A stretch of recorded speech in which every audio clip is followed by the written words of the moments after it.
apparently, Man United can't play a passing, possession, or even control a game, according to Erik ten Hag. Don't bullshit me. Bullshit. Bullshit. Bullshit. Bullshit. So today, we're going to be doing a tactical rebuild of Manchester United. Just one season playthrough with a tactic that I have put together. And as you can see, we finished 4th, which I think is pretty cool. I'm a Manchester United fan. Would you take that? But that's not all. We won the Carabao Cup, beating Wolves, and we have just beaten Atletico Madrid in the Champions League final. So 4th Champions League, Carabao Cup. If that's the thing, it's a 4-2-3-1 today. Let's go and see how I've managed to turn Manchester United's fortunes around in one season. All right, guys, so this is the tactic. Now, this is kind of based on how I think Manchester United could potentially play, and it's not too dissimilar to a couple of roles, but obviously Erik ten Hag is looking at quite a direct style of play at the moment, and we want it to dominate. Now, this tactic is going to be available in my Patreon, link down in the description. Go check out the Patreon if you want to support the channel. Loads of support on there over the last few weeks, so muchly appreciated. If not, don't worry, I will go through all the team and player instructions, player roles, so you can put it in your FM save yourself. Now, I have called it Screw ten Hag because I'm a little bit disappointed with how he's been playing, and I was determined to fix it, and we have done extremely well. Our Champions League run, we've had a 5-1 against PSG. We beat Real Madrid 5-0 in the second leg. We overturned Arsenal and winning in extra time with loads of injuries. We've really struggled with injuries during this season, and we've managed to win those 2 trophies. So absolutely fantastic. Let's go on very quickly, just have a couple of little stats. So here we go. Onana, now sweeper keeper on attack. We want him to play out from the back. He has obviously got the range of putting those passes into the wide players, so I've put him on attack because that's exactly what Manchester United bought him for. I'm really disappointed that they haven't even really attempted to start to build up from the back. Now they've got a keeper in. Inverted wing back on Dalot. Now the idea we've done that is because we've got the wide player Anthony on that right hand side keeping the width. The idea that he's going to now drive. I've opted for a double pivot just to give us a decent defensive base. In a couple of the other games as well, the bigger games, we've gone with a Casemiro Amrabat double pivot and dropping sometimes Amrabat to a deep lying playmaker. And then the lot will go in here. Anthony will keep the width on the right hand side. Alongside Rafa Varane, central defender on defend. No player instruction, just bog standard. He's okay on playing the ball, but I just thought we'd just keep him doing it a little bit more basic. On the left-hand side, we've got Martinez with the player instruction of dribble more. Casemiro is going to drop into this space here because that's what halfbacks now do, especially now with Luke Shaw progressing as a wing-back. So I thought, let's get Martinez driving into midfield. He was so good before he got that injury at the end of last season. So hopefully when he gets back from injury, we will see him getting back to his best. On the left-hand side, I've gone Luke Shaw, wing-back on support, because I do want to create an overlap around that side.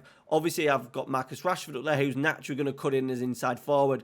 Them two combined really well. I think having Luke Shaw back as well is going to be absolutely massive for Man United. And then Casemiro, half-back. It's sometimes Amrabat, it's sometimes Casemiro. We've been constantly swapping around, but I just thought having him in there to build with a back three, he will drop in and play up from the back. Pretty much what we'd expect potentially Amrabat to do at some point. Did it at Fiorentina a lot. We haven't seen much of it at the moment. And it just might help with more of a 3-2-5 build-up. So the idea would be we'd look a little bit like that in possession with a 3 at the back, with Mount in there alongside Dalot. He sometimes even go a 3-1-6, which we're starting to see a little bit more with teams in build-up. Into the midfield itself, as I said, there's the halfback, no player instructions. You could potentially do it as well. I did like to do it in FM23, take more risks. A little one that I like to use more often, especially if you've got a really good playmaker in there. Now, roaming playmaker. Now, I think potentially Casemiro could do this role. And in particular, a double pivot in there with maybe a Mason Mount playing a little bit deeper. So we've gone with that.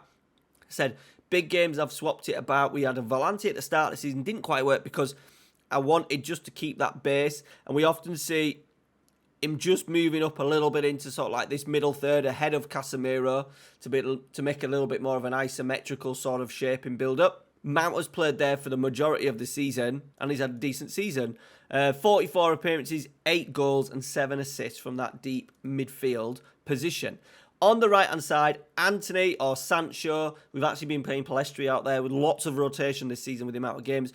Anthony winger, because he likes to keep as wide as possible, and obviously with the player instruction cut inside. Bruno Fernandes, I tried Treq because I just kind of wanted a classic 4-2-3-1 where we would roam, and it didn't quite work, and we just ended up opting for a attacking midfielder on support with roam from position, shoot more often, and more direct passes, because that's what kind of Bruno does, and he's had a really good season. 11 goals, 10 assists in the Premier League. In all comps, 49 starts, 26 goals, 18 assists. He's way off that for Manchester United, but he has been probably the reason why we have won the 2 trophies that we had. On the left-hand side, Marcus Rashford, inside forward on attack. And then up front, Højlund, pressing forward on attack, has had a really good season for us. 16 goals in the Premier League, but 27 in all comps. A little bit better, I'm going to have to show you this. A little bit better than Martial, who scored 1 goal, 1 assist in 26 sub appearances and 16 starts. Oh my life. This is the reason why Manchester United aren't doing very well as well, because there's no squad depth whatsoever. You know, we've been Palestri. I've even had to give minutes to Donny van der Beek. You know, brilliant when we can put that team out, but then after that, we're struggling. Harry Maguire's come in and played a few games. He's been all right, but generally, we are lacking in squad depth. Right. Moving into the team instructions, positive mentality, shorter passing with underlaps left and right. Now, I know I said about Luke Shaw, so sometimes if Rashford's out in this wide area, you will see Luke Shaw going there, but you'll also see him going round. Just because the underlap is on, it doesn't mean it has to be Luke Shaw. Even at times, we've had Bruno going in there. We've actually had roaming playmakers going in there as well with Mason Mount at times. So it gives us options. Luke Shaw can do it. He can go around the side as well. But I'm just trying to force it a little bit with Marcus Rashford, hopefully slipping in those little diagonal passes. Underlap right as well with slightly higher tempo, shorter passing, just to hopefully enable us to gain control of games and get those possession numbers up as much as possible, and in particular against games against the bigger sides. I opted for slightly higher rather than higher, just so we could give us a little bit more control, a little bit maybe more patience than what we would if it was moved up to higher. Nothing in terms of final third or anything, leaving that quite open and blank. I think working to the box is a little bit of an overkill, especially when you've got Anthony cutting in. You've got people like Casemiro that like to shoot, Mount like to shoot, Fernandes likes to shoot, Rashford coming on his right to shoot. I thought working to the box was a little bit overkill for this team. In transition, counter press and counter, we want to see that more from Manchester United. We got the counter attacking a little bit, apart from the quality in the final third, but that counter press, our pressing isn't great at the moment, but I've got it working pretty well. Distribution, I've asked him to distribute out to the centre-backs as much as possible, just to try and encourage a few more shorter passes rather than going long all the time. Out of possession, high press, much higher line, prevent short distributions as well. I want the keeper to kind of kick long and to go right into this here where we're extremely strong with Casemiro, Mount, Martinez and Varane. And then hopefully we can get the ball down, win 50-50s, win second balls. So that's the reason why I've kind of done that. No team instructions other than that. So there you go. Screw Ten Hag. Now, I would like you guys at home to play along and play a season.